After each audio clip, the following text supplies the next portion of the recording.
सालों पहले श्यामनगर गांव के पास एक घने जंगल में राकेश नाम का तांत्रिक रहता था। उसे अपनी विद्या और ज्ञान पर खूब घमंड था। उसका कहना था कि वो चाहे जो भी वो अपने काबू में कर सकता है। साथ ही तंत्र विद्या के मदद से किसी को जान से मारने की कला भी उसे खूब आती थी। उसी दौरान श्यामनगर गांव के युवा एक एक करके गायब हो रहे थे। कुछ समय बाद ग्रामीणों को समझ आया कि सभी जवान लोगों को तांत्रिक अपने विद्या से काबू करके खत्म कर रहा है। इस बात से परेशान होकर सभी ग्रामीणों ने चर्चा की कि यह फैसला किया कि वो सब मिलकर तांत्रिक को मार देंगे। अपनी इस योजना को अंजाम देने के लिए एक दिन सभी ग्रामीण मिलकर तांत्रिक के घर पहुंच गए। उस समय तांत्रिक किसी पूजा में बैठा हुआ था। इसे अच्छा मौका समझते हुए सभी ने उसे एक कुर्सी से बांध दिया और उस पर आग लगाकर वहां से चले गए।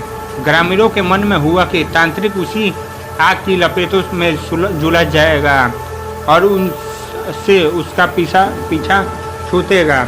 हुआ भी ऐसा ही। करीब 4 से 5 साल तक सभी लोग अपने गांव में हंसी खुशी रहने लगे थे। अचानक एक दिन 4 लड़के अपने शहर से घूमने के लिए कहीं जा रहे थे। तभी बीच में रामनगर गांव पड़ा। रात बहुत हो चुकी थी तो उन्हें लगा कि थोड़ा वक्त यहीं गुजार लिया जाए। चारों लड़के श्यामनगर के जंगल में ही रुक गए। उन्हें जंगल में कुछ घूमने का मन हुआ तो आगे बढ़ने लगे और बढ़ते बढ़ते तांत्रिक जहां रहता था वहां पहुंच गए। पूरे घर में मकड़ी के जाल लगे हुए थे। तभी एक लड़के को आधी जली हुई कुर्सी नजर आई और वह बिना कुछ सोचे समझे उस पर बैठ गया, क्योंकि वह बहुत थका हुआ था। बैठते ही उसके अंदर तांत्रिक की आत्मा घुस गई। वह लड़का जोर जोर से चिल्लाकर कहने लगा कि अब मैं सबसे बदला लूंगा, पूरे गांव में आग लगाकर सबको जला दूंगा। अपने दोस्त को इस तरह का बर्ताव करते देख अन्य 3 लड़के डर गए। वहां से गांव की तरफ बढ़ने लगे। सुबह होते ही उन्होंने सरपंच से मुलाकात की और सारा किस्सा सुना लिया। सबसे पहले तो सरपंच ने उन तीनों लड़कों पर खूब गुस्सा किया। उन्होंने पूछा कि तुम लोगों को किसने कहा था कि वहां जाने के लिए। सरपंच को गुस्सा करते हुए देख लड़कों ने कहा, आप मुझे माफ कर दिए, लेकिन हमें अपने दोस्त को बचाना है, कुछ तरकीब बताइए। थोड़ी देर बाद सोचने के बाद सरपंच ने कहा, लड़का हो, अगर वो लड़का कुर्सी से उठता है और खुद को आग लगा लेता है तो शायद तांत्रिक की आत्मा उसे छोड़ दे। सरपंच ने ये बात कही थी कि जिस लड़के पर तांत्रिक का भूत घुसा वह कुर्सी के साथ उड़ता हुआ गांव पहुंच गया।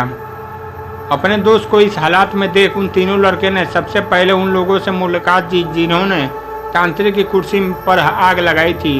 उनसे बात करके सभी लड़के उन्हें अपने दोस्त के पास लेकर गए। जैसे ही उनके दोस्त के अंदर बैठे तांत्रिक ने कुर्सी पर आग लगाने वाले को अपने सामने देखा। उसे बहुत गुस्सा आया। गुस्से में तांत्रिक कुर्सी से उठा और उन लोगों पर हमला करने लगा। तभी उन तीनों लड़कों ने तांत्रिक की कुर्सी पर आग लगा दी। कुर्सी पर आग लगते ही तांत्रिक उन दोस्त के शरीर को छोड़कर चला गया। कहानी से सीख, जीवन में हर काम सोच समझ कर करना चाहिए। साथ ही दूसरों की सलाह पर अच्छे से काम किया जाए तो समस्या से मुक्ति मिल सकती है। यह कहानी आपको कैसे लगी कमेंट करके जरूर बताएं। सब्सक्राइब करें जरूर करें। धन्यवाद।